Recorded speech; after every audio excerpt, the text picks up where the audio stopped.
আমরা নিরপেক্ষ নই। আমরা মুক্তিযুদ্ধের পক্ষে। শুধু দর্শক শ্রোতা, দৃষ্টিকোণ একাত্তরের পক্ষ থেকে আপনাদের সবাইকে স্বাগত জানাই। আমাদের আজকের আলোচনার বিষয় বাংলাদেশ এবং একজন মুক্তিযোদ্ধার ভাবনা। আমাদের সাথে আজকে আলোচনায় সংযুক্ত হয়েছেন রাজাকুল হায়দার চৌধুরী।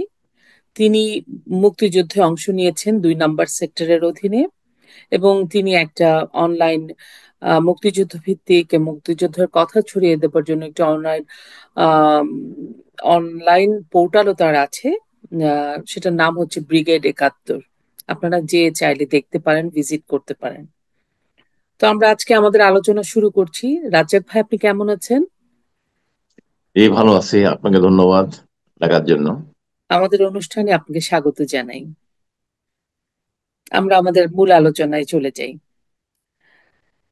মুক্তিযুদ্ধের সময় একটা স্বপ্ন নিয়ে আপনি মুক্তিযুদ্ধে গেছেন। আজকের বাস্তবতায় আপনার কি মনে হয়, আপনার অভিব্যক্তি কি একজন মুক্তিযোদ্ধা হিসেবে?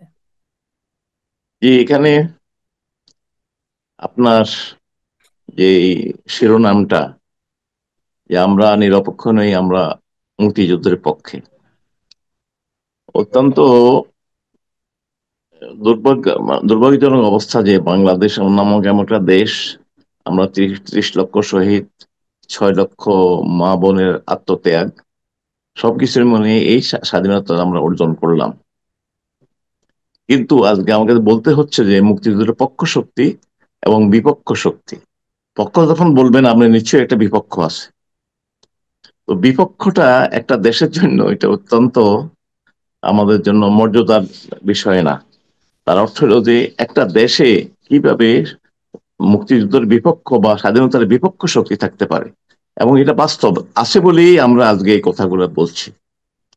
এবং আমাদের সেই প্রশ্নেই আর কি, যে এখানে তো উত্তর আসছে যে আমরা আসলে মুক্তিযুদ্ধে যে অর্জনটা হওয়ার কথা ছিল, এটা সম্পূর্ণভাবে হয় নাই। একবারে হয় নাই আমি সেটা বলবো না, কিন্তু আমরা আমরা যে স্বাধীনতা লাভ করেছি, এটাই তো একটা অর্জন, বিশাল অর্জন। এবং এটা আমরা রক্ষা করতে যাই আমরা অনেকগুলা বাধার সম্মুখীন হচ্ছি। যেমন ১৯৭৫ সালে আমরা বঙ্গবন্ধুকে হারাবার পর বাংলাদেশটা আমাদের অন্য পথে চলে গেছে। আমরা সম্প্রতি এই কয়েকদিন আগে মেজর ডালিমের আপনার একটা ভিডিও আপনার বিভিন্ন মিডিয়াতে প্রচার হয়েছে। সেখানে কিন্তু সে একটা কথা, সত্য কথা, সে একটা বলে বলে গেছে যে ১৯৭১ সালের মুক্তিযুদ্ধের সময়ই একটা সেনা পরিষদ গঠন করা হয়েছিল, এবং তারা তখন শপথ গ্রহণ করছিল যে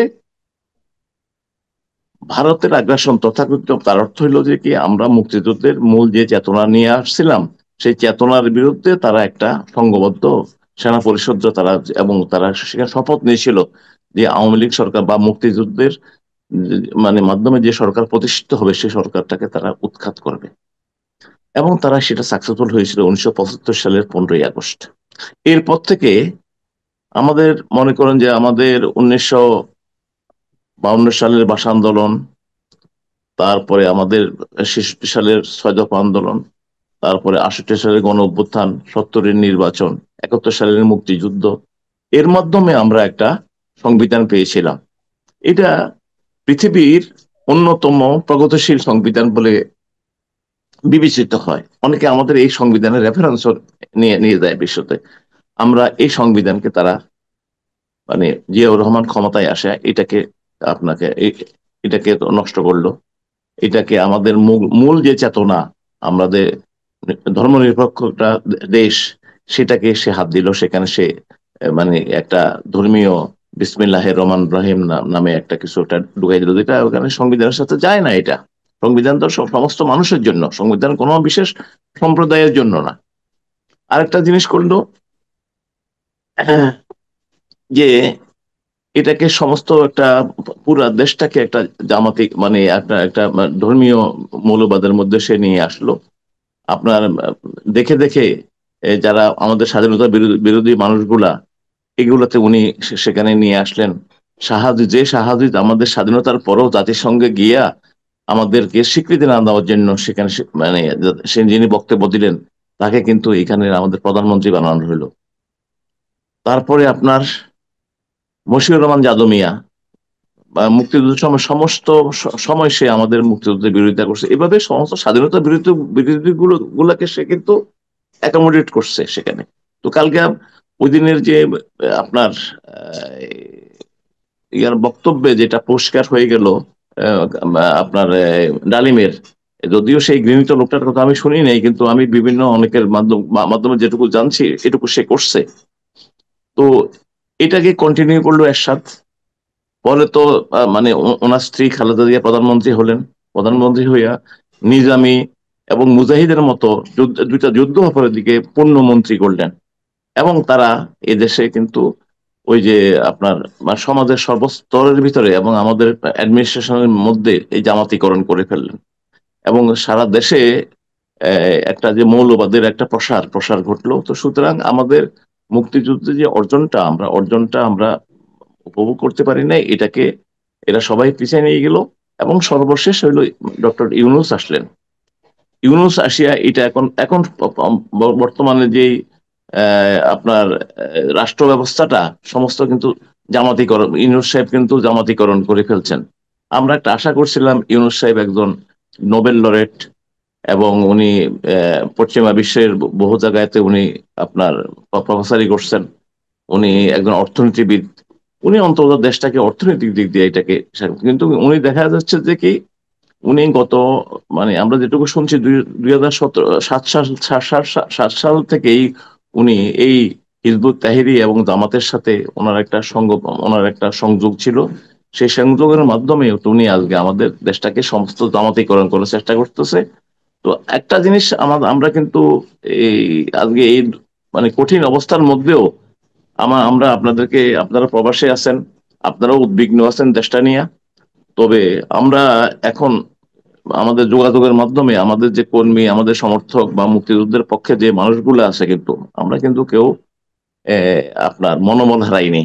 আমরা আমরা আশা করতেছি এই হয়তো আমাদের এই বাধাটা আমাদের দরকার ছিল। আমাদেরও কিছু ভুল ত্রুটি ছিল, যে আমরা এটা আমাদের এত সময় পেলাম, আমরা কিন্তু আমাদের শক্তিটাকে, আমাদের মানুষের যে আপনার চেতনাকে আমরা সে জায়গায় নিয়ে যেতে পারি নাই। যাই হোক, তারপরেও আমরা আশা করি আমরা আমাদের মুক্তিযুদ্ধের যে অর্জন আছে সেই অর্জনের পথে আমরা এটাকে ধরে রাখতে পারবো, এবং আমরা একটা লক্ষ্যে, একটু সময় লাগতেছে, আমরা লক্ষ্যে পৌঁছবো। ধন্যবাদ ভাই। আমি একটু সরাসরি যে বিষয়টা জানতে চাই সেটা হচ্ছে যে 5ই আগস্ট যখন প্রধানমন্ত্রী শেখ হাসিনা ক্ষমতা ছাড়লেন, তারপরে এরকম একটা অবস্থা দেশে, অনেক কিছু হলো, কিন্তু ইন দ্য মেইন টাইম এরকমও বোঝা গেল যে বিএনপির যে ভারপ্রাপ্ত চেয়ারম্যান তারেক রহমান উনি দেশে যাবেন, উনাকে একটা বরণ করে নেওয়ার প্রস্তুতি চলছিল। এর মধ্যে আবার সেটা হলো না, এর মধ্যে আবার শোনা গেল যে জামাতে আমির লন্ডনে গিয়ে জামাতের যে আমির সে তারেক রহমানের সাথে দেখা করেছেন।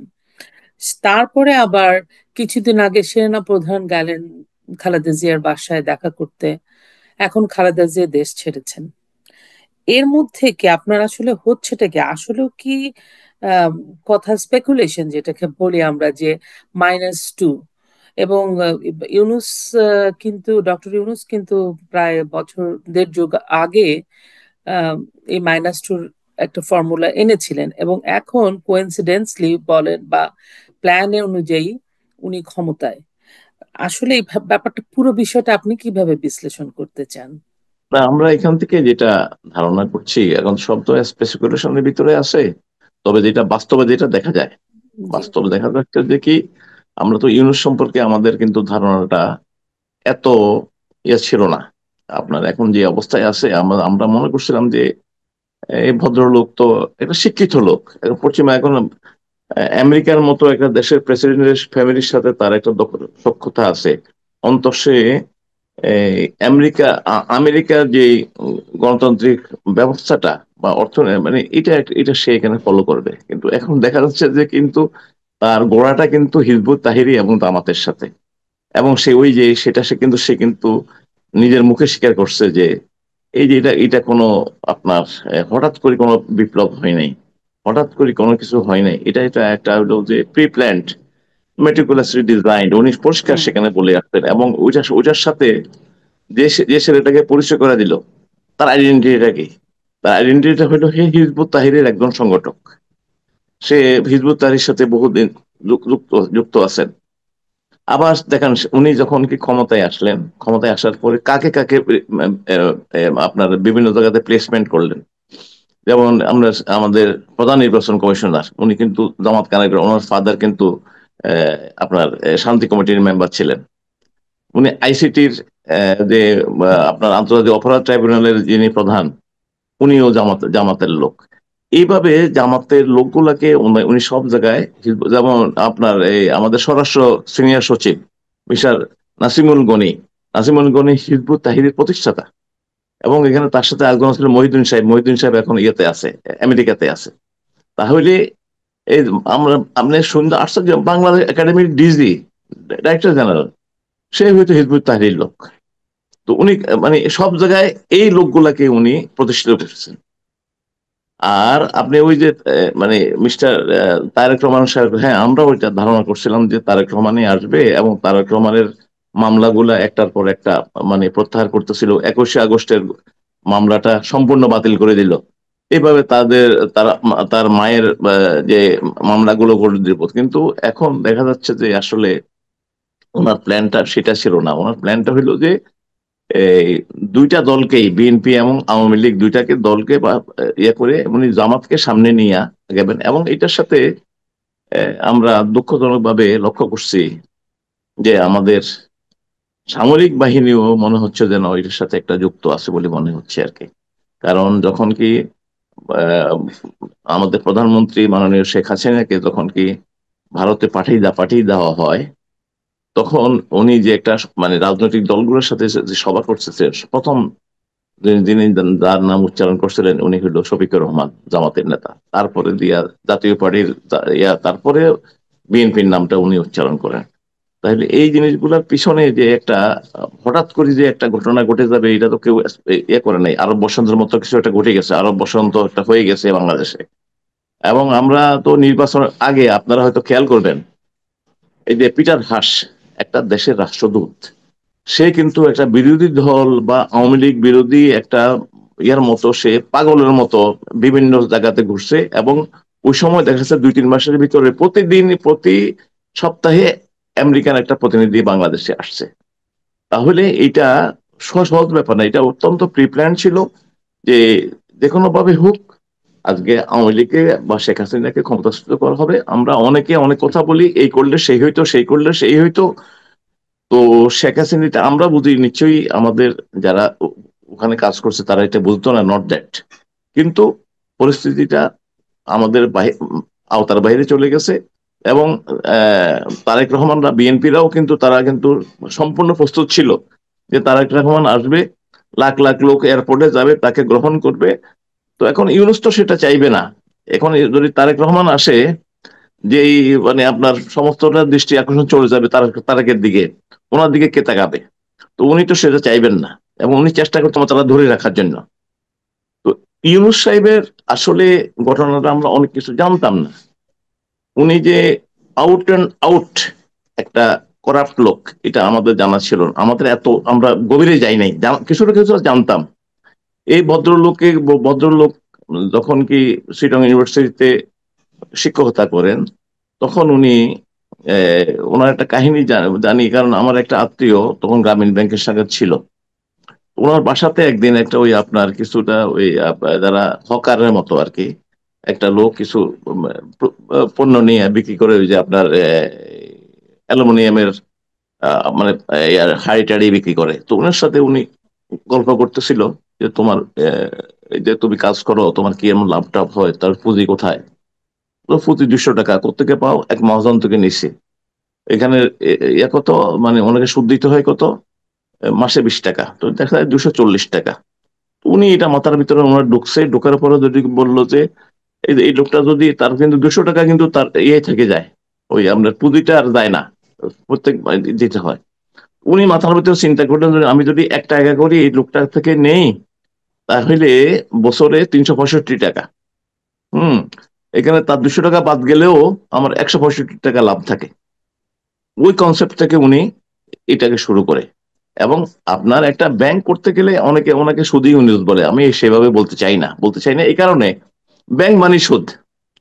হ্যাঁ, আপনি পাবলিক থেকে একটা নির্দিষ্ট হারে আমরা এটাকে ইয়ে করি, আপনার বড় করি, আবার আমরা এটাকে ল্যান্ড দিই, মানে আবার ব্যাংকগুলা আর আর একটু বেশি পরিমাণে তাদের খরচ সবকিছু মিলাইয়া তারা আর একটা বেশি দরে আপনার যারা ব্যবসায়ী আছে বা যারা পাবলিক আছে তাদের কাছে সেটা লোন দেয়, বাংলাদেশ তার লাভ।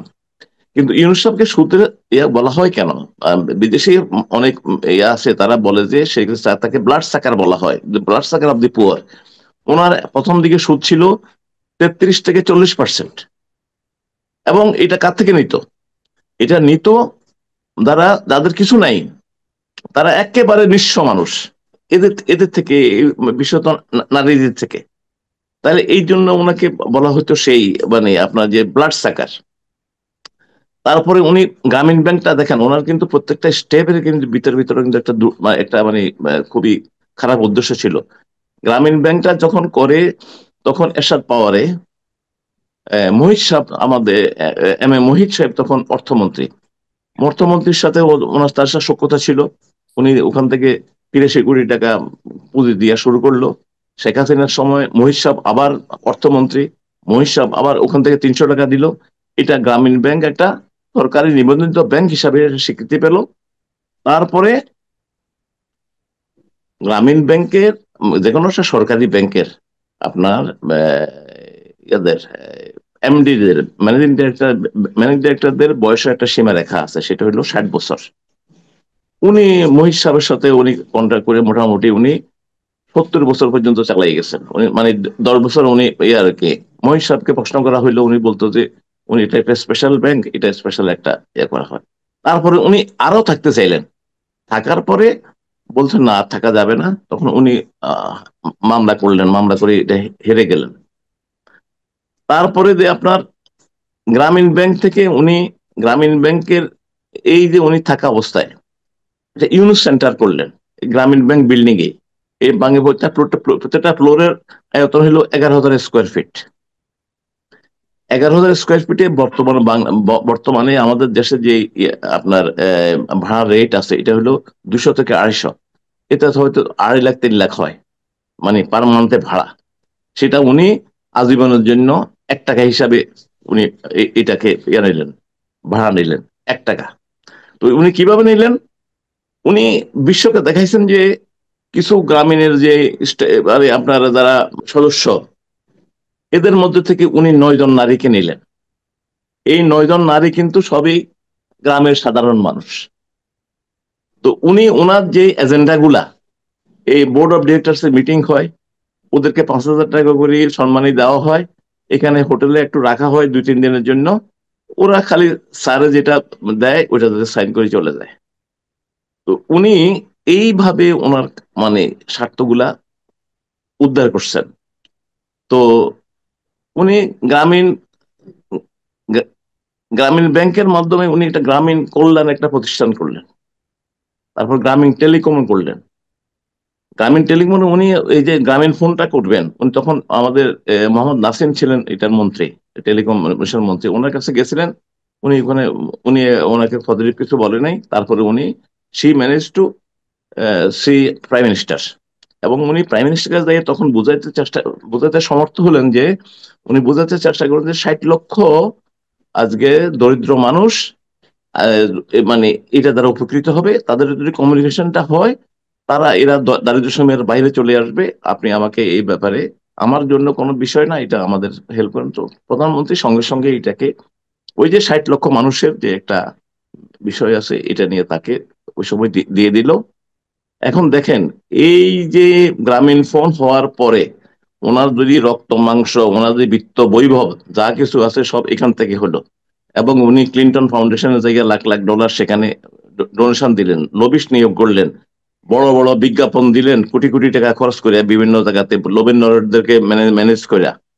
তাহলে উনি ওই 2007 সাল থেকে ওনার এই প্রস্তুতি এখানে আসার জন্য এবং 2007 সালে উনি প্রথম, উনি ওনাকে নুরুল কবির প্রশ্ন করছিল যে আপনি তো দল গঠন করবেন, 7 সালে তো চেষ্টা করছেন। কই না, আমি পরে দেখছি যে না, এটা আমার কাজ না, আমি আর করলাম না, আমি চলে গেছি। আমি এটা, আমাকে সবাই জোর করে আমাকে এখানে আমি তো অথচ দেখেছি। উনি, হ্যাঁ, অথচ উনি 2007 সালে প্রথম আলোতে একটা বিশাল একটা আর্টিকেল লিখছিলেন। সেখানে তিনি এই দল গঠনের কথাটা বলছিলেন। এবং উনি 10 দিনের চেষ্টায় দেখা গেছিল যে অনলাইনে দেওয়া হইলো যে ওনার এই দলের পক্ষে মানুষের মতামত, he got only 4 SMS।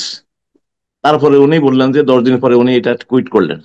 Quit করে কিন্তু উনি থেমে থাকেননি। উনি আজকে এই অবস্থায় এই হিজবুত তাহেরি জামাত ইসলামের মাধ্যমে উনি আজকে এখানে প্রতিষ্ঠিত হলেন। আর ওনার যে ছোট্ট একটু, আমি আর একটা মিনিট সময় নিই। হ্যাঁ, এসে হ্যাঁ, কি শিওর। করলেন উনি? উনি কি করলেন?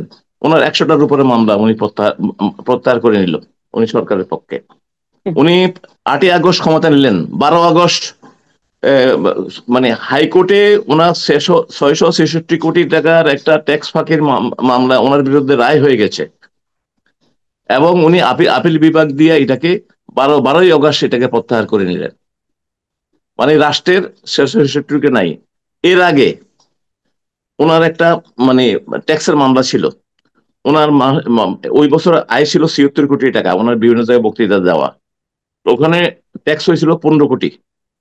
তো উনি ওখান থেকে কি করলেন, একটা বিশাল অ্যামাউন্ট ওনার পারিবারিক 3টা ট্রাস্ট আছে, ওই ট্রাস্ট গুলোতে ট্রান্সফার করলেন। ট্রান্সফার করে দেখালেন এটা চ্যারিটি। এটা চ্যারিটি দেখাইয়া উনি 12 কোটি, মানে 12 কোটি টাকা এখানে আপনার মানে আর কি ট্যাক্স ফাঁকি দেওয়ার চেষ্টা করলেন। তখন দেখা গেল যে, পরীক্ষা করে দেখা গেল যে এই যে চ্যারিটেবল যে প্রতিষ্ঠানগুলো, 3টা চ্যারিটেবল প্রতিষ্ঠান, এবং 3টারই সমস্ত কিছু উনি এবং ওনার পরিবার। এখানে বাইরে কোনো চ্যারিটি নেই।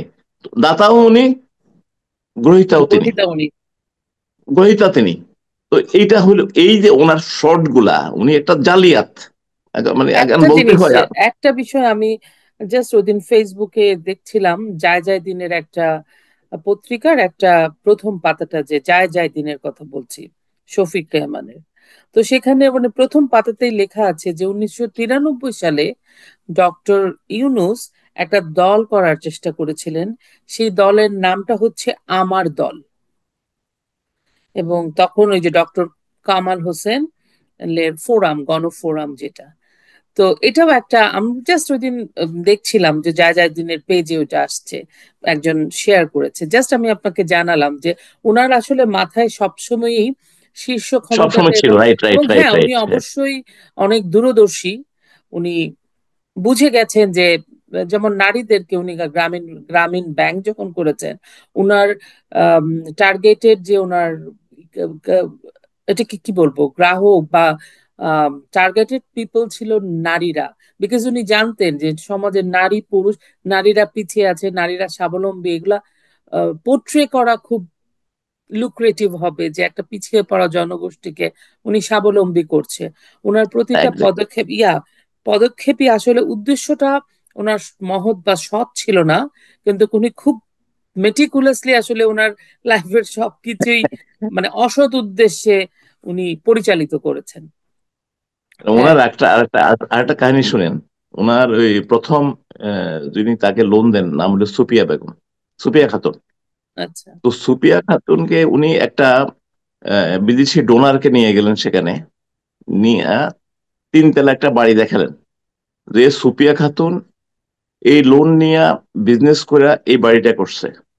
আচ্ছা, আচ্ছা, পর হ্যাঁ, পরে দিয়ে দেখা গেল যে ওইখানে যে কিছু সাংবাদিক ছিল তারা মুখ চাওয়াচাওয়ি করতেছিল আর কি, মানে কিছু লোক মুখ চাওয়াচাওয়ি করতেছিল। ওই সাংবাদিক আর ওদের আর কিছু বলে নাই। পরের দিন গেলেন, পরের দিন যাইয়া এটা শুনলেন যে এই বাড়িটা এক জাবের মিয়ার। ওই সুপিয়া বেগম, সুপিয়া খাতুন অলরেডি মারা গেছে, তার মেয়েরা আছে, মেয়েরা সেই দারিদ্র্য সীমার মধ্যেই আছে। এটা নিয়ে আবার ওই আপনার 71 টিভির একজন সাংবাদিক আছেন, ফারজানা রূপা, সে একটা স্টোরি করছিল এটা নিয়েই আর কি। এবং সে ওই জাবের মিয়ার সাথে কথা বলিয়েই একটা করছিল। করার পরে এখন এইটার রিওয়ার্ড হইলো, এখন ফারজানা রূপা জেলখানায় আছে, তার হাজবেন্ড সহ। এবং তাকে আহ, আমি জানতাম না এটা, আপনার সুইস রেডিওর একজন এডিটর, ভদ্রমহিলার নামটা আমি আপনাকে বলতে পারছি না, উনি একটা আর্টিকেল লিখছিলেন। সেই আর্টিকেলে উনি বলছেন যে ওকে 30 জন কয়েদির সাথে ফ্লোরে ঘুমাইতে হয়, ওখানে চৌকিও নাই, একটা যে সামান্য চৌকিও আছে। তো উনি উনি আসলে অত্যন্ত ভিনডিকটিভ। উনি শেখ হাসিনার, আপনি শুনেন, উনি একটা কথা শব্দ শিখেছেন আমাদের এই তরুণ প্রজন্মকে, ফ্যাসিস্ট। কিন্তু ওনাদের সমস্ত আচরণে ফ্যাসিবাদ কাকে বলে, আওয়ামী লীগ মানে ওদের কথা হইলো আওয়ামী লীগ শব্দটা নাম দেওয়া যাবে না। জয় বাংলা, জয় বাংলা বললে বহু জনকে পিটিয়ে হত্যা করা হয়েছে। তারপরে আপনার মুক্তিযুদ্ধ মানে 71 বলা যাবে না, 16 ডিসেম্বর বলা যাবে না, 7ই মার্চ বলা যাবে না। তাহলে আজকে কি? আজকে তো উনি তো জামাত থেকেও অ্যাগ্রেসিভ। জামাত তো অনেক সময় তাদের রাজনীতির কারণে এগুলাকে বলে আমরা এগুলা মানি, যদিও তারা মানে না। আরেকটা কিন্তু কি এরকম উনি হতে পারে যে জামাতের তো উনি প্রোডাক্ট, তো উনাকে দিয়ে, যেহেতু ওনার ইন্টারন্যাশনালি অনেক গ্রহণযোগ্যতা এক পক্ষের কাছে আছে, তো জামাত ওনাকে ইউজ করছে বলানোর জন্য, এরকমও তো হতে পারে যে জামাত কম বলছে, উনি বলছে অন বিহাফ অফ জামাত। এখন যদি এটা দুই দিকেই আপনি ধরতে পারেন, সে যদি জামাতের মানসিকভাবে জামাতের সঙ্গে না থাকে, সে কিভাবে আমাদের মনে করেন যে যারা প্রবাসে যারা ছিল ওই সময়, যারা যারা ছিল, এই এস এম কিবরিয়া, মহিষ সাহেব, বা আমাদের মানে শামসুদ্দিন মানিক, তারপরে মহিউদ্দিন সাহেব, এই যে যারা যারা আমাদের মানে বিদেশে অর্গানাইজ করতো, উনিও তো তখন একটা বিশ্ববিদ্যালয়ের শিক্ষক। ওনার শিক্ষক। ভূমিকাটা কি ছিল? উনি কি কোনোদিন আমাদের শহীদ মিনারে গেছে? উনি কোনোদিন কি আজকে বঙ্গবন্ধুর নাম নিছে?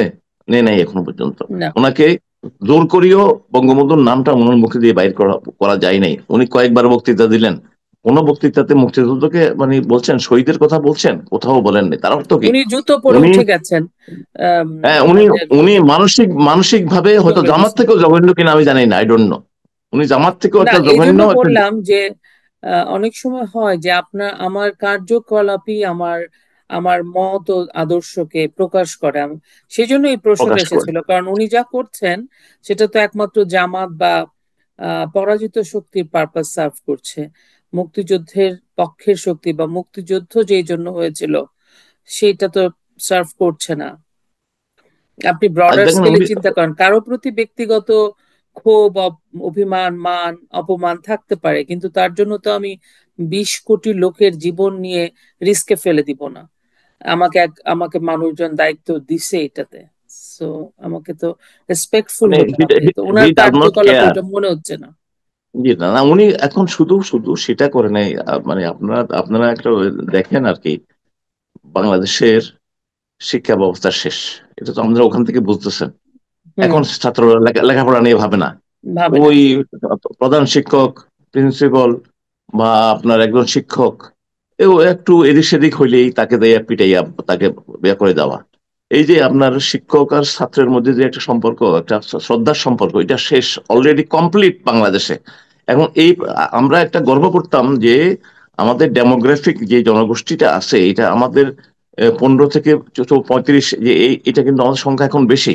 এই সংখ্যাকে আমরা কাজে লাগাইতে পারবো। এটাকে ডেস্ট্রয় করে দিচ্ছে এই ভদ্রলোক, টোটালি ডেস্ট্রয়েড। এই এই এদেরকে আমরা জায়গায় ফিরানো খুব কঠিন হবে। অর্থনীতি কমপ্লিট শেষ। আপনার উনি যখন কি ক্ষমতা নেয়, তখন আমাদের প্রবৃদ্ধির হার ছিল 6.8। এখন গতকালকে আমি আমাদের অস্ট্রেলিয়া থেকে এক ভদ্রলোক মানে ইয়ে করেন, ইউটিউবে উনি করেন, ডক্টর মিল্টন হাসনাত। তো উনি উনি কিন্তু একজন ভালো গবেষক। ওনার কথা ফালতু না। এখন আমাদের এটা নেমে গেছে 1.85-এ, এবং আমাদের 3.5 crore মানুষ দরিদ্র সীমার মধ্যে চলে আসছে। সরকারি হিসাবে 52 লাখ, আর 2 লাখ লোক এখন আপনার ইয়েতে বেকার হয়ে গেছে, এবং 53 লাখ বেকারের পথে। 100টা গার্মেন্টস বন্ধ হয়ে গেছে, 100 গার্মেন্টস। বহু আওয়ামী লীগ পন্থী বহু লোকের কারখানা জ্বালাই দেওয়া হয়েছে, এই গাজী গ্রুপ। তারপরে এইভাবে অনেক অনেক একটা না, যেমন সালমান এফ রহমানের 13টা গার্মেন্টস বন্ধ, 40,000 লোক বেকার। এখন ওরাই বলতেছে যে যারা জব ক্রিয়েটার তাদেরকে উনি মানে বন্ধ করে রাখছে। এখন নিয়ম, সব পৃথিবীর সব দেশে এইসব লোকজনকে কি করা হয়, আটক করা হয় বা এদেরকে নজরদারিতে রাখা হয়। এদের থেকে যদি কোনো টাকা পাচার হয়ে থাকে, টাকাটা উদ্ধার করা হয়। এখন টাকাটা উদ্ধার ঠিকই হচ্ছে, এটা রাষ্ট্রের পকেটে যাচ্ছে না। বা উদ্ধার হলেও তো তো সেটা তো জনগণের জানার অধিকার আছে যে টাকা উদ্ধার হয়েছে বা না, আসলে কত টাকা পাচার হয়েছে। কোনো কিছু তো 5 মাস হয়ে গেল, সেরকম কংক্রিট একটা শ্বেতপত্র সেটাও তো মানে একদমই উম, যে যারা জানেন তারা বলছেন উনি এটার কোনো নাই, ভিত্তি নাই, অমূলক কথাবার্তা, কোনো একবার তুলনামূলক ফালতু আলোচনা ফালতু একটা একদমই ফালতু একটা একটা মানে আপনার অগ্রহণযোগ্য আর কি। সো যাই হোক, মানে আমরা তো সবাই প্রফেসর ইউনূসকে বুঝে গেছি। এখন আমাদের যেটা কি, বাংলাদেশ একটা আহ, একটা মানে রাজনৈতিক দল ক্ষমতায় আসবে গণতান্ত্রিক উপায়ে এবং ভোটের মাধ্যমে, যা এবং জনগণের ম্যান্ডেট নিয়ে একটা রাজনৈতিক দল ক্ষমতায় আসবে। আমরা একটু ওই প্রসঙ্গে যাই। এখন যে অবস্থা, তাতে করে যে বিএনপি কি তো মুক্তিযোদ্ধার দল, মুক্তিযুদ্ধের পক্ষের দল, এটা তো পক্ষের দল ইন এ সেন্স, আমি বলবো এটা উনার এই দলের যে প্রতিষ্ঠাতা, সে মুক্তিযুদ্ধে অংশ নিয়েছে। বিতর্ক থাকতে পারে, তর্ক থাকতে পারে, কিন্তু ডিউরিং দ্য লিবারেশন ওয়ার উনি তো মুক্তিযুদ্ধে অংশ নিয়েছে। উনি একজন সেক্টর কমান্ডার, উনি একজন খেতাবপ্রাপ্ত মানুষ, এবং ওনার দলে অনেক মানুষ ছিলেন বা আছেন বা চলে গেছেন যারা মুক্তিযুদ্ধে অংশ নিয়েছে।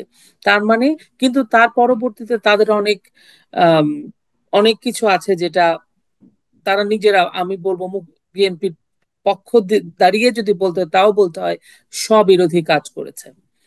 কিন্তু এত কিছু ছাপিয়ে আজকে বিএনপির যে অবস্থান, মুক্তিযুদ্ধকে যে হ্যাঁ মাঝে মাঝে তারা এই যে আওয়ামী লীগের নাম নেওয়া যাবে না বা আওয়ামী লীগের ব্যান করতে হবে, এখানে তারা পক্ষ নিয়েছে, কিন্তু মনে হয় না যে এটা আরেকটু জোরালো ভাবে নিয়ে আসলে আওয়ামী লীগ বিএনপি যত রাজনৈতিক দল আছে তারা অতীতেও একসাথে হয়ে 90, আপনি যদি পিছন ফিরে দেখেন, তারা রাস্তায় নেমেছে, আহ তারপরে আন্দোলন করেছে, তারপরে নির্বাচনে গেছে, সেবার বিএনপি ক্ষমতা এসছে, আওয়ামী লীগ মেনে নিয়েছে, এরকম হয়েছে একটা প্রক্রিয়ার মাধ্যমে। এখন কি মনে হয়, বিএনপি কে তো ওরকম ভাবে দেখা যাচ্ছে না।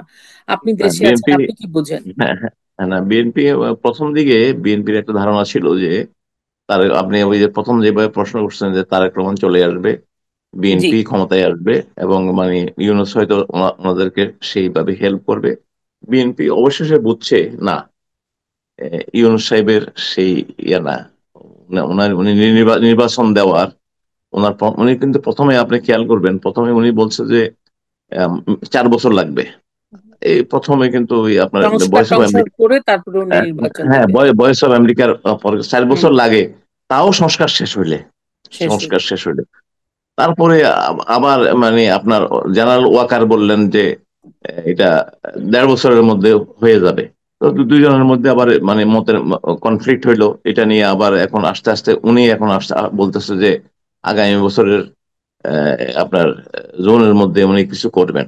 তো উনি যে তালবাহানা করতেছেন বিএনপি এখন এটা বলতেছে, এখন বুঝার পরে তারা যে যখন দেখতেছে যে মানে বিএনপি প্রথমে কিন্তু বিএনপিও ছিল যে আওয়ামী লীগকে কোণঠাসা করতে হবে, সবাই মিলা আওয়ামী লীগকে নিশ্চিহ্ন করে দিতে হবে। এখন বুঝে গেছে যে আওয়ামী লীগের তারা মনে করছিল যে 5ই আগস্ট হওয়ার পরে আওয়ামী লীগ নিশ্চিহ্ন হয়ে গেছে। কিন্তু এরা 5ই আগস্টে আপনি অভাবনীয় ব্যাপার হলো 5ই এক রাত্রে 2 দিন, এক রাত্র বা একদিনে মিনিমাম 10 লক্ষ আওয়ামী লীগের ঘর বাড়ি পোড়ানো হয়েছে, ধ্বংস করা হয়েছে। 20 থেকে 30 লক্ষ আওয়ামী লীগের ছেলে পেলে বা আওয়ামী লীগের কর্মী বা সমর্থক আজকে ঘর ছাড়া। তাহলে এইগুলো তো জনগণের সামনে ঘটছে, জনগণের সামনে ঘটছে। হ্যাঁ আগে তো বিএনপি আওয়ামী লীগ, হ্যাঁ ওরা হয়তো কিছুটা কণ্ঠস্বর ছিল, কিন্তু তারা তো এইভাবে ঘর ছাড়া হয়নি, তাদের তো এইভাবে ঘর নষ্ট হয়নি। আমরা আজকে 10 লক্ষ মানুষ ক্ষতিগ্রস্ত।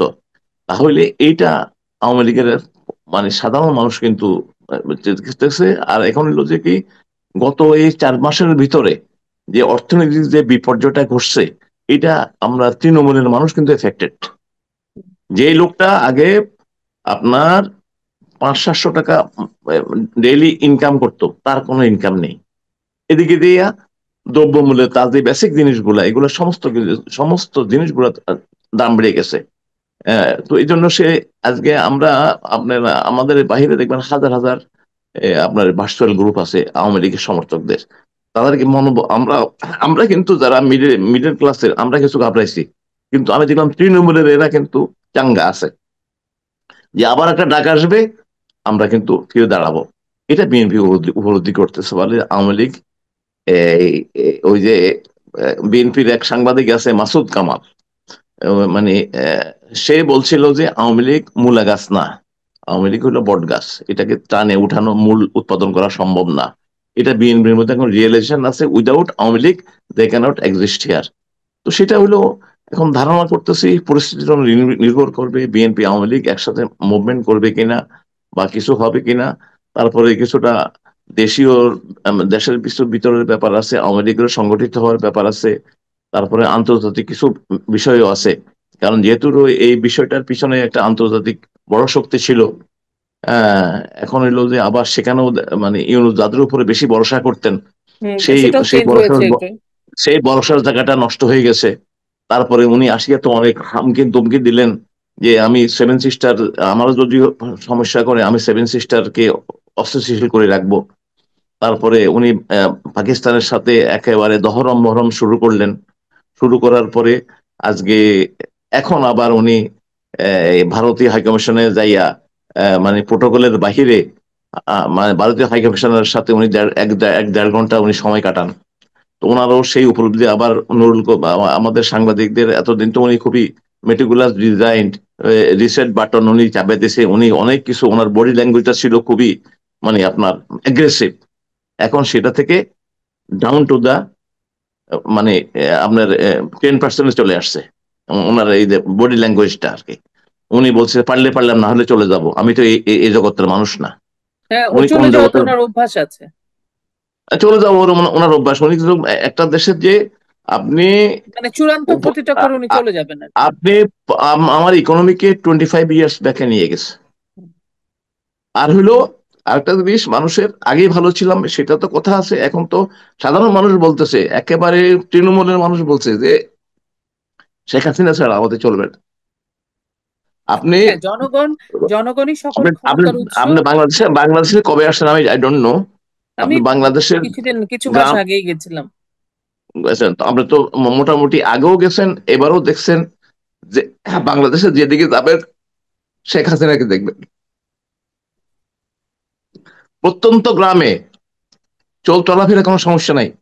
13 লক্ষ লোককে উনি সুন্দর করে তৈরি করে বাড়ি দিয়েছেন জমি সহ। একটা ঘর, পিছনে জায়গা, যে সবজি করতে পারে, তার জীবন ধারণের অবস্থা ঠিক হচ্ছে, একটি বাড়ি একটি খামার, এবার এগুলো এগুলো করে দিয়েছেন। তারপরে এই যে সিডরের সময় যে আপনার বিশাল একটা বিপর্যয় হয়ে গেল চিটগংয়ের একটা এলাকাতে, উনি সেখানে ফ্ল্যাট বাড়ি করে দিয়েছেন, যেটা ওরা কল্পনাই করতে পারে না। তারপরে উনি 67 রকমের ভাতা দিয়েছেন। যেমন আমরা মুক্তিযোদ্ধারা উই গেট 20,000 টাকা পার মান্থ। আমাদের এই অবসর জীবনে, শেষ জীবনে আমাদের এটা এটা কত আমাদের হেল্প করে, উই ক্যানট ইমাজিন। এবং আপনারা জানেন যে বাংলাদেশে মুক্তিযুদ্ধ গেছে কিন্তু 80 ভাগ এ, সাধারণ বিশেষত কৃষক মানুষগুলা। ওই গরিব মানুষটার পরিবারের জন্য 20,000 টাকা কত। তারপরে হ্যাঁ, বিধবা সবসময় ভাতা। আমি এটা বলি যে এটা হ্যাঁ, আসলে সচ্ছল মুক্তিযোদ্ধারা বুঝবেন না যে ওই রকম মানুষগুলোর জন্য, এই মুক্তিযোদ্ধাদের জন্য, কারণ মুক্তিযোদ্ধারা সব সময় কর্নারাইজড হয়েছে। সো কর্নারাইজ কতটা হয়েছে। কতটা প্রয়োজন তাদের মিটিয়েছে, এই টাকাটা তাদের কাজে লাগে। বয়স্ক ভাতা, তারপরে প্রতিবন্ধী ভাতা, বিধবা ভাতা, বিধবা ভাতা, প্রতিবন্ধী ভাতা। কত, হ্যাঁ, সমস্ত তারপরে ওই সোশ্যাল বেনিফিটস বন্ধ করে দিয়েছে। অবশ্যই, অবশ্যই। মানে এবং সে আসে কি করলো, বিজিএম কার্ড বাতিল।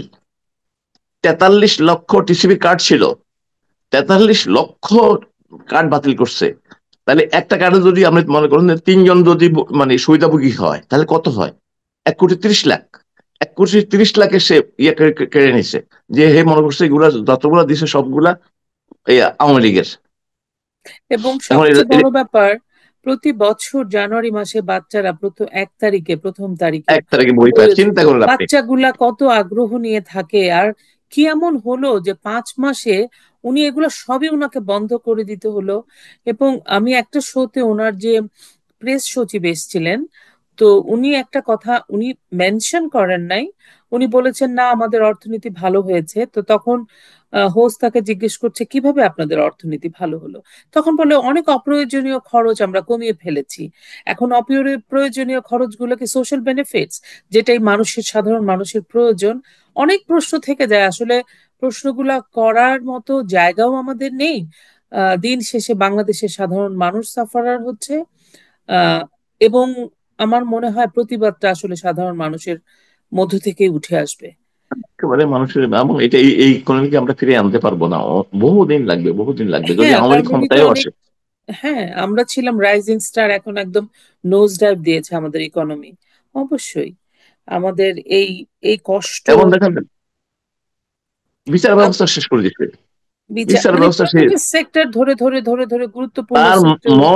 মব গ্যাং, সে বলছে না, ওরা হলো তার নিয়োগকর্তা, তারপর তো সে ওদের কর্মচারী। তো ওরা যাই বলে তাই, ওরা বলে যে আমরা যাই বলবো সেটাই আইন। আসলে তাই। ওরা ওদেরকে ওদেরকে উনি পাঠিয়ে কারণ দিলেন আপনার ওনার স্বপ্ন পূরণ করেছে ওরা ব্যাকডোর দিয়ে ওনাকে এনেছে, তাই না? ওনাকে তো উনি তো কৃতজ্ঞ থাকবেনই। এবং থাকবেনই, ওনার হ্যাঁ তো কোনো সেটাই। নীতি নাই, উনি নীতি, নীতি না থাকলে মানুষ যে কোনো কিছু করতে পারে। আমি জানি আপনি খুবই কষ্ট পাচ্ছেন একজন মুক্তিযোদ্ধা হিসেবে, আপনি এটা, এই দেশ কাম্য না আপনাদের। এখানে ব্যর্থতা আমাদের, আপনাদের পরবর্তী প্রজন্ম, আমাদের অনেক ব্যর্থতা আছে, আমাদের খুঁজে বার করতে হবে আমাদের ব্যর্থতা। আমি অন্য একটা প্রসঙ্গ বলতে চাই, যে এখন দুই দলের সভাপতি কিন্তু দেশে নেই। শেখ হাসিনা, রিসেন্টলি খালেদা জিও চলে গেলেন। কারণ ওনারা, আমরা জেনারেশন টু জেনারেশন ওনাদেরকে দেখেছি, এবং ওনারা রাজনৈতিক দল, জনগণের ম্যান্ডেট নিয়ে ওনারা দেশ শাসন করেছেন। এক দল গেছে, আরেক দল এসেছে, অনেক কিছু হয়েছে, বাট জনগণের সমর্থন, কারো 30%, কারো 40%, কারো কখনো 90%, 70% ভোট নিয়ে তারা পাশ করে এসেছেন। কিন্তু একটা স্ট্যাটিক ভোট তাদের আছে। ধরি আপনি আওয়ামী লীগের 40% স্ট্যাটিক ভোট, এটা থাকবেই। বিএনপির যদি 35% বা 30% ধরেন, এই যে দুইটা দলের দুই প্রধান এখন দেশে নেই।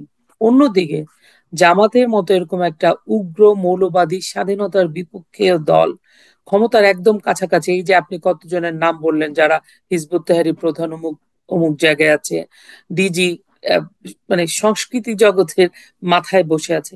তো এই যে একটা সাম্প্রদায়িক, উগ্র সাম্প্রদায়িক উত্থান, আর একটা আমাদের গণতান্ত্রিক প্রক্রিয়ার যে এক্সিটের মতো দেখা যাচ্ছে, আমরা দৃশ্যমান হচ্ছে, এখান থেকে আমরা কি ফিরে আসতে পারবো, বা ফিরে আসলে কিভাবে আসবো? এটা প্রথমে আমাদের ধারণা ছিল যে প্রথম দিকে 5ই আগস্টের পরে মনে হচ্ছিল যে তারা যেভাবে চেপে বসছে, আওয়ামী লীগের বোধ হয় বা বিএনপি, এরা যেন সবাই বোধ হয়, বিএনপি তো আপার হ্যান্ডে ছিল, বিশেষত আওয়ামী লীগ মনে হচ্ছে আমরা শেষ হয়ে গেছে। আমাদের একটা মানে প্রথমে আমাদের ভয়, আমাদের আমরা কথা বলতে পারতাম না। যেমন আমি মাঝে মাঝে ফেসবুকে লিখতাম, আমার মেয়েরা থাকে, আমার 4টা মেয়ে, ওরা সবাই বলতো তুমি একটু থামো, একটু থামো। মানে ভয় পাচ্ছিল আর কি, যে সেই ভয়টা আমাদের কাটছে আস্তে আস্তে। এখন যে ওরা ওদের ওদের ব্যর্থতার কারণে হোক, যে হোক, আর আমরা কনসলিডেট হয়েছি। বিএনপিও এখন একটা জিনিস বুঝতে বুঝতে পারছে যে তারা যে আশা করছিল যে ইউনূস তাদেরকে স্পেস করে দিবে, তারা মানে খুব সহজে চলে আসবে, সেই ধারণাও তাদের এখন মানে আপনার মিলে গেছে। তো ওনারা যেটা চিন্তা করছিলেন যে -2 আর কি, আমার মনে হচ্ছে যে উনি -2টা কার্যকরী করতে পারবেন না। পারবেন না এক কারণে, বিএনপিও তাদের ভুল বলছে যে তারা অ্যান্টি ইন্ডিয়ান যে একটা তাদের একটা ধারণা ছিল যে আমরা এটা দিয়েই চালাই যাব, এটা দিয়ে বোধহয় ভোট হবে। তাদেরও ধারণা ছিল যে তারা সেটা করবে, তারা সেটা তাদের এখন ভুল ভাঙছে। তারাও আস্তে আস্তে ভারতের সাথে, আমাদের প্রতিবেশীর সাথে একটা আন্ডারস্ট্যান্ডিং করছে। তো প্রতিবেশীও যেহেতু মানে প্রতিবেশী, আমাদের যারা বৃহত্তর প্রতিবেশী আছে, তারা তো এখন যদি কি আমাদেরকে একটা মানে আওয়ামী লীগকে একটা মানে কথা বলা হয় যে আওয়ামী লীগ ভারতকে সব দিয়ে দিয়েছে। তো আপনি যদি হিসাব করেন, আওয়ামী লীগ ভারতকে দেয় নাই, বা ভারত থেকে আদায় করছে বেশি। বেশি আমি কোন সেন্সে বলতেছি, আপনার ছিটমহল, আমাদের ল্যান্ড বাউন্ডারিটা কত বছরের, 76 বছরের আমাদের এটা ঝুলে ছিল। বঙ্গবন্ধু মানে 74 সালে একটা চুক্তি করেছিলেন ইন্দিরা গান্ধীর সাথে। সেই চুক্তিটা ভারতের পার্লামেন্টে কার্যকরী হয় নাই, হয় নাই এই কারণে যে এইটাতে টু থার্ড মেজরিটি লাগে, ওদের সংবিধান সংশোধন করা লাগে। শেখ হাসিনা আসিয়া মানে সেই কাজটা উনি উনি করে ফেলছেন। তারপরে আমাদের রেলওয়েটা ওদের দ্বারা করছেন, আমরা $2 বিলিয়ন, তারা আমাদেরকে 1% মানে ইয়েতে দিয়েছে।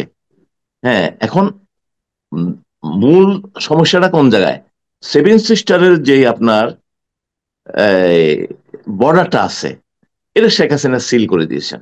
ওদের সেই সন্ত্রাসী গুলাকে আমাদের এখানে জায়গা দেয় নাই। এটা কিন্তু উনি ভারতের জন্য করে নাই, উনি বাংলাদেশের স্বার্থে করছেন। আমি হ্যাঁ, আমি জঙ্গি লালন করব, না আমি দেশের উন্নয়ন করব? উনি এখন এর এর এর কারণে যদি ভারত যদি উপকৃত হয়, হোয়াট টু মি, আমার তো কিছু নাই। ভারতের ফার্স্ট ডিভিশন সৈন্য ছিল, ওরা এখন উইথড্র করছে। তো ভারত তো চাইবে না যে আরেকটা শক্তি আসুক, যে তাকে অহর্নিশ মানে ডিস্টার্ব করবে। এটা প্রতি হিসেবে তার এটা তো তার জাতীয় স্বার্থে সে করবেই। তো এখন বিএনপিও সেই জিনিসটা আস্তে আস্তে বলতেছে, তারা কিন্তু তাদের ফখরুল, মির্জা ফখরুল বলতেছে যে না আমরা মানে ভারতের সাথে সম্পর্ক করবো, আমরা এখানে কোনো সন্ত্রাসীকে আমরা জায়গা দিব না। তাদের সেই ভাবনাটা আছে। এবং আহ, খালেদা জিয়া যাওয়ার আগে জেনারেল ওয়াকার তার সাথে দেখা করার এটাও একটা কারণ হতে পারে, যে আপনি যান, আপনার ফেরত আসার কোনো মানে বাধা নাই, এটা আমি দেখবো। হয়তো এটাই বলছে। এখন জেনারেল ওয়াকারও এখন কোণঠাসা আছে, ওয়াকারের উপরে ওয়াকারও কোণঠাসা আছে। দেখা যাক কি হয়। এটা এখন অ্যাডভান্স স্পেকুলেশন করে লাভ নাই। তবে ওনার ওই -2 থিওরি উনি আর করতে পারবেন না, এটা শিওর। উনি এখন -1-এর মধ্যে আমরা আছি এখন ইনশাল্লাহ। অবশ্যই আপনার পজিটিভ কথা শুনে তো খুবই ভাল লাগছে। আমরা অনুষ্ঠানের একদম শেষ পর্যায়ে চলে এসেছি। আপনি ছোট করে আমাদের যে তরুণ প্রজন্ম, একজন মুক্তিযোদ্ধা হিসেবে আপনি তরুণ প্রজন্মকে যদি কিছু বলেন আমাদের আচ্ছা, দর্শক। আমি একটা ছোট্ট কথা একটা বলবো, যে ওরা তো ইতিহাস পড়ছে। আমি সেই 52 সাল থেকে আরম্ভ করি 71 সাল পর্যন্ত, যে আমাদের স্বাধীনতাটা এমনি এমনি আসে নাই, একটা ধারাবাহিক সংগ্রামের মাধ্যমে আসছিল। 1948 সালের 3রা মার্চ বঙ্গবন্ধুর নেতৃত্বে একটা মিছিল বাইরে ছিল আপনার সচিবালয়ের বাইরে, সেখানে পুলিশ ওনাকে ধরে নিয়ে গেছিল। এই থেকে যে ভাষা আন্দোলনের একটা মানে সূত্রপাত হয়। 52 সালে উনি 14 দিন, বঙ্গবন্ধু 14 দিন অনশন করছেন, মৃত্যুর দাঁত থেকে উনি ফিরে আসছেন। এই সব কিছু মিলিয়ে বঙ্গবন্ধুকে 68 সালে একবার ফাঁসির কাছে ঝুলানোর চেষ্টা করছে, 71 সালে ঝুলানোর চেষ্টা করছে, আমার 30 লক্ষ শহীদ হলো। তাইলে এটার পরিবর্তে আমরা কি পেয়েছি? আমরা 1972 সালের একটা প্রগতিশীল সংবিধান পেয়েছিলাম। এবং সেটার আমার মূলনীতি কি? মূলনীতি হচ্ছে বাঙালি জাতীয়তাবাদ। আমার বাঙালি সংস্কৃতি, আমার হাজার বছরের সংস্কৃতিকে আমি রক্ষা করব। আমার সেই জাতীয়তাবাদ, সেটা আমার গর্বের বিষয়। আমার হাজার হাজার বছর, হাজার হাজার মানুষ আমাকে প্রাণ দিয়েছে এটার জন্য। তারা ধর্ম নিরপেক্ষতা, আমরা হাজার বছরের সংস্কৃতি হলো আমরা পরস্পর মানে পাশাপাশি আমরা বাস করছি, হিন্দু, মুসলিম, বৌদ্ধ, খ্রিস্টান। আমাকে এটাকে ধরে রাখা। আরেকটা জিনিস হলো গণতন্ত্র। গণতন্ত্র। বঙ্গবন্ধু সবসময় আমরা সব সময় জনগণের নির্বাচিত প্রতিনিধির মাধ্যমে দেশটা চলবে। আসলে সমাজতন্ত্র, সমাজতন্ত্র হইলো যে কি, সম্পদের সুষম বন্টন। এটা তো আমরা চাই, কিন্তু এটা থেকে আমরা 75 সালের পরে বিচ্ছিত হয়ে গেছি। তো আমি আজকে বিএনপি কেও বলবো যে আপনারা মুক্তিযুদ্ধকে বলছেন ধারণ করেন। আপনাদের আপনাদের নেতা একজন মুক্তিযোদ্ধা, উনি স্বাধীনতার ঘোষণা পাঠ করেছেন, তাইলে উনি মুক্তিযুদ্ধের সাথে সম্পৃক্ত দল। আজকে আপনি রাজনীতি করেন, আপনার বিভিন্ন কর্মসূচি থাকবে, কিন্তু আমার বেসিক কনসেপ্টের উপরে আপনি একমত হন। আপনি জাতির পিতার, পৃথিবীর কোথাও জাতির পিতা নিয়ে কোনো আপনার ইয়ে নাই, আপনার কোনো বিতর্ক নাই। আপনারা সেখানে আমাদের জাতির পিতা নিয়ে বিতর্ক সৃষ্টি করছেন, সেই বিতর্ক থেকে আমরা ফিরে আসুন। তারপরে আমার পৃথিবীর সব জায়গায় থেকে একটা জাতীয় স্লোগান আছে, জয় বাংলা। আমার জয় বাংলা হলো, আমার যেই স্পিরিটে আমি এই দেশটা স্বাধীন করছি সেটা হলো আমার জয় বাংলা। আপনার সেই জয় বাংলাতে ফিরে আসুন। ভারতে যদি সরকার দল, বিরোধী দল যেই যখন বক্তৃতা হয়, বক্তৃতা শেষে বলে জয় হিন্দ বলে, এটা মোদিও বলে, কংগ্রেসও বলে, ভারতের একজন আপনার যে ছবির নায়ক আছে সেও বলে, একজন উপস্থাপক সেও বলে, তারপরে বিরোধী দলের নেতা আছে সেও বলে, সরকারি অফিসার সেও বলে। তাহলে আমার এখানে জয় বাংলা বলতে আপনার কোন কোন সমস্যা? আমরা মনে করি আমরা যদি আমাদের বেসিক জিনিসটা, কনসেপ্টটা নিয়ে সমস্ত রাজনৈতিক দল আগাই, আমরা যদি বারবার এক কথা বলি বিভাজনের রাজনীতি, এই বিভাজনের রাজনীতিটা শেষ করার একমাত্র উপায় হলো আমাদের মুক্তিযুদ্ধের মূল যে চেতনাটাকে ধরে রাখা। আমি মনে করি সেই চেতনায় আমরা দেশটা ফিরে আসবে। কারণ এত রক্ত, এত মা বোনদের এত আত্মত্যাগ এরা বিতা যেতে পারে না। উই আর কনফিডেন্ট, আমরা হয়তো দেখে যেতে পারবো না, বাট এটা আসবেই। তো আমি তরুণ প্রজন্মকে বলবো, তোমরা লেখাপড়া করো এবং এই দেশটাকে গঠন করার কাজে তোমরা লেগে যাও। খুবই ভাল লাগলো আপনার সাথে কথা বলে। ভাই, কথা তো আরোই শুনতে ইচ্ছা করে, কিন্তু সময়ের স্বল্পতা আছে। অনেক ধন্যবাদ। আপনি ভালো থাকবেন। আশা করি আবারও আপনার সাথে আমরা কথা বলবো, তখন নিশ্চয়ই সময়টা ভালো হবে। ধন্যবাদ আপনাকেও আমাকে যদি ডাকার জন্য। দর্শক শ্রোতা, আহ আশা করি আপনাদের আজকের আলোচনা ভালো লাগছে। আমি শুধু একটা কথাই বলতে চাই রাজ্জাক ভাইয়ের কথার সুর ধরে। একটা গাছ যার শিকড়টা ঠিক থাকবে, অনেক ডালপালা হয়, কোনো ডাল ছোট, কোনো ডাল বড়, কোনো ডাল মাঝারি, কোনো ডাল বাঁকা, কোনো ডাল সোজা। তো বিভাজনের রাজনীতি থাকবে, আমাদের মত থাকবে ভিন্ন, পথ থাকবে ভিন্ন, কিন্তু আমাদের শিকড়টা এক থাকবে। সেই শিকড়টা হচ্ছে 1971 সনের মহান মুক্তিযুদ্ধ। আমরা বাঙালি জাতি ধর্ম বর্ণ নির্বিশেষে আমরা এক, আমরা ঐক্যবদ্ধ। আমরা নিজেদের মধ্যে বিভাজন করব না। আমাদের মত ভিন্ন হতে পারে, পথও আমাদের ভিন্ন হতে পারে, কিন্তু আমরা এক শিকড়ে জড়িয়ে থাকব। মুক্তিযুদ্ধ আমাদের সেই শিকড়, স্বাধীনতা আমাদের সেই শিকড়, বঙ্গবন্ধু আমাদের সেই শিকড়। আমরা যেন ভুলে না যাই। আপনারা সবাই ভালো থাকবেন। অন্য দিন কথা হবে অন্য কোনো অতিথির সাথে। জয় বাংলা, জয় বঙ্গবন্ধু।